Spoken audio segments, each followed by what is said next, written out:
Hello and welcome to livealittlehigher.com. This week we begin Rosh Chodesh Sivan. Actually, last night was Rosh Chodesh Sivan, and according to Nehama Sarah Nadborny in her beautiful book, The 12 Dimensions of Israel, this month is a very special month, the month of Sivan, because it encapsulates the Torah. And the Torah, the divine choreography for the dance of life, was revealed to the world in the month of Sivan. Actually, on the 6th of Sivan, next Saturday night, we will be celebrating the holiday of Shavuot, which is the giving of the Torah. This divine dance is graceful and purposeful. What it means, what she's telling us here, is that the Torah was given to us with a purpose, with meaning. It's actually the blueprint of creation. And for us to truly dance to this beat, one must listen to the deepest inner music of the soul. So to be able to connect to the Torah and to be able to live with our truth, with our emet, being our true selves in this world, we really need to listen to the soul. We really need to listen to ourselves. And the tribe of the month is the tribe of Zebulun. Zebulun was actually the sixth son of Leah, of our matriarch Leah. And he was blessed with a passion for life. He loved life and he loved movement. So this Zebulun, his way of life was to go in the ocean. They had boats, this tribe, and they were merchants, and they were very, very, very rich. And when he was born, his mother Leah declared, "Now my husband will dwell with me." And if we know the history, Leah was given to Jacob before Rahel. He worked 7 years for Rahel, and he thought he was marrying Rahel, but his father-in-law Lavan, he tricked him and he made him marry Leah before Rahel. Then he had to work and eventually he married Rahel, and Rahel was the love of his life. So Leah always felt that she was second best, but she nevertheless was the mother of the 6 tribes. From the 12th tribe, she was the mother that fathered most of the tribes. So when she had Zebulun, she said, "Now my husband will dwell with me."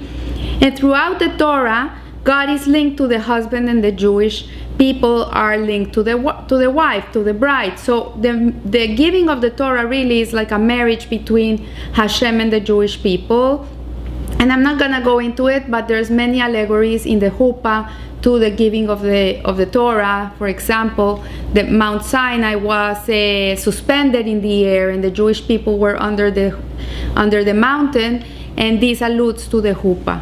So the giving of the Torah is also a marriage between the spiritual and the physical realms. Before the giving of the Torah, the Jewish people had more of a philosophical relationship with God. The spiritual realm was completely disconnected from the physical realm. For example, all the mitzvahs existed, but if a man was gonna put on tefillin, he would get any leather he could find, he would wrap it around his arm, and he would say the blessing, and then he could take it off and throw it in the ground. There was no spiritual connection to that piece of leather. After the giving of the Torah, the tefillin became holy, and as we know, tefillin, mezuzahs, Torah scrolls, Torah books, all these things are holy, and we treat them as holy because the spiritual came down to earth, and our job is to bring earth up to heaven. And that's what happened after the giving of the Torah. So the contract between Zebulun and Issachar was his brother, his oldest brother, was that Issachar would study Torah all day. That was what he was meant to do. He was in the yeshiva all day learning, and Zebulun would go out and work. And the contract was that his learning, Issachar's learning, would give merit to Zebulun, because Zebulun's work was the purpose of his work and of earning money was to sustain the tribe of Issachar. So it was a contract, it was a partnership, it was a marriage between these two brothers in which one provided the other one with the spiritual part and the other one with the material part. So although we urgently need Torah scholars today, it's something that we're not going to take away from the world, because God forbid the world would cease to exist. It stands by the Torah study of our scholars. The tribe of Issachar is a very important tribe. We also need the Zebuluns of the world. Like, we need both. We cannot have every Jewish man in a yeshiva learning 24 hours a day and nobody sustaining the institution. So we need the people also that don't learn all day and they work and they make money to sustain the yeshivas, the Jewish schools, the synagogues. And this is a partnership that is made in heaven. So this month is about movement. It's about represented through the left foot. It's a month in which we move around. If you see, the month of June is auspicious for traveling. Many people go out on vacations and people want to get away. And it's something that is internal that drives people to move. So it's represented by the left foot. And as we know, the left side, we have, in the right we have Hesed, in the left we have Gevura, which is discipline. On the right we have Netzach, which is endurance, and on the left we also have Hod, which is humility. So this movement also is represented by humility, and we're gonna see why. Because through movement is as if God is saying to us, do you want to let me in?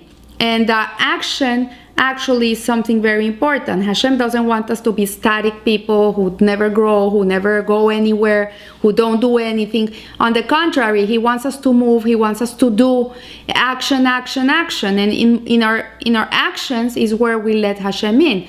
When we do a blessing, when we light Shabbat candles, when we're kneading challah bread for Shabbat, when we're giving tzedakah to a poor person, when we're working, all these actions really are dance with God.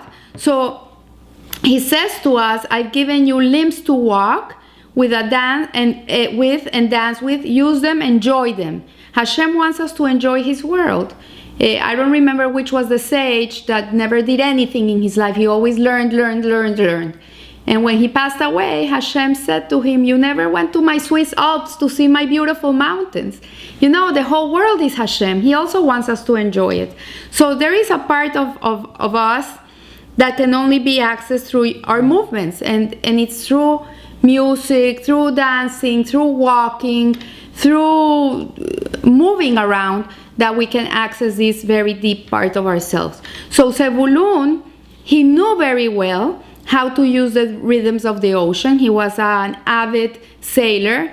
And in this month of Sivan, we were given the Torah in the desert. And the desert is a place that is desolate, it has no owner, it has no boundaries. The same way, the ocean is very similar to the desert. It's an open place which is claimed by nobody. And so too, the ocean inspires one to expand beyond our boundaries. In order to be able to receive the Torah, we too need to attain a state of openness. So this is to be humble. A humble person has space inside of him. When we're too full of ourselves, there's nothing that can come in. So for us to be able to receive the Torah, we have to allow an empty space inside of us that we can fill with Torah knowledge.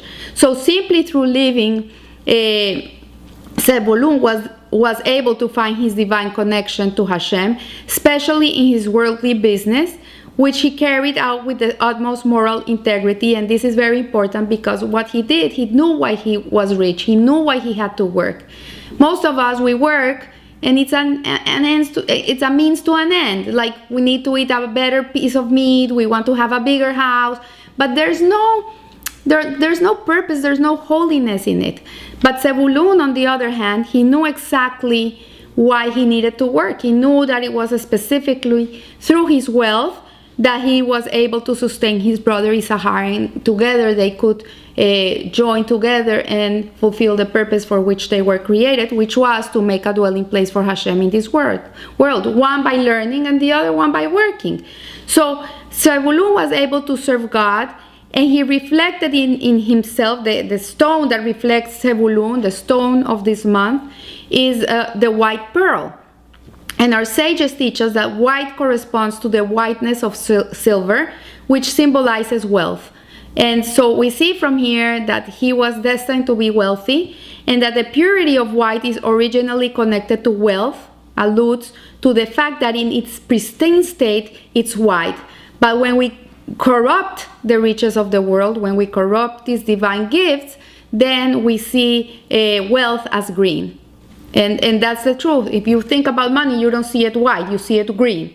So so some people are meant to serve Hashem through richness. That there's people who are wealthy and money comes very easy to them. They really don't have to put a big effort. I have friends that are tremendously rich, and they say they don't understand why they're so rich. Like, they're not more intelligent than anybody else. Other people work even more than them. But nevertheless, they have this bracha, they have this blessing. And the truth is that this is what Hashem wants from them. He wants them that through this wealth, they should serve Him, they should make a dwelling place for Him in this world. So here we see that the tribe, each one of the 12 tribes had its unique qualities, each one had its unique purpose in the world, and they understood it perfectly. Nobody was competing against the other tribe, nobody was jealous of the other tribe. On the contrary, they were partners. They were all aiding each other to be able to fulfill their purpose. So the important point here is that we should not rate a person, rate the value of a human being according to wealth. Like, many people, they give importance to a person if they have something they can offer to them. Like, people are very interested in other people of what they can give them. And if this person has no wealth, has no social status, has no upper name, like, people don't even care to be their friends. They don't even want to get to know them. So what the Torah is telling us here, and what the month is really teaching us, is that every soul is rooted in divinity. Every person has a godly neshama, a godly soul.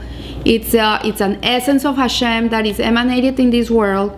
And when we rate life according to property, we dismiss the inherent value of each person, because really the wealth of a person is in his essence. It's not in how many cars he has, how many houses, how many jobs. That's meaningless. So in this service to God, and we give importance to the unimportant. And in the Torah, there's an idol. This is compared, the sages say, to idol worship. When you look at a person in this way, there's an idol called Baal Peor, and this Baal Peor idol was made out of the poo-poo of the people.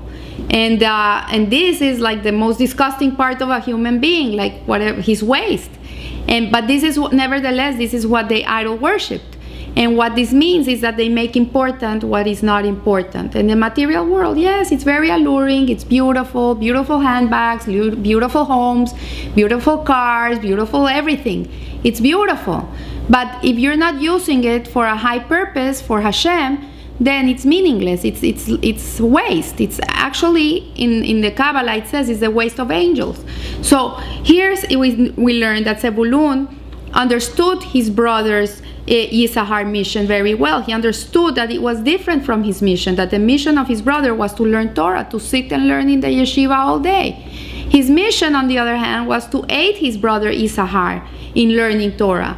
So while one was working so the other one could sit, the one that was sitting was earning points for the one that went out to work. So we see here that because he understood his mission, the money came very easy to him. And because he also understood his place and mission, which was to aid Yisahar, so they could together be human channels of connecting the upper and the lower realms. The truth is that that's our job in reality, is to through our actions to bring heaven down to earth by elevating the world and bringing the world up to heaven. So that's basically what this month wants to teach us. If you want to learn more about the month of Sivan, you can always log to the class I gave last year you look in the Rosh Chodesh Sivan, the last year's class 5777, and you'll find more information according to the Sefer Yetzirah. So I wish you a good week, a Hag Sameach, beautiful Yom Tov. Receive the Torah with love, with appreciation, and with joy. And I'll see you next week. Thank you. Live a little higher.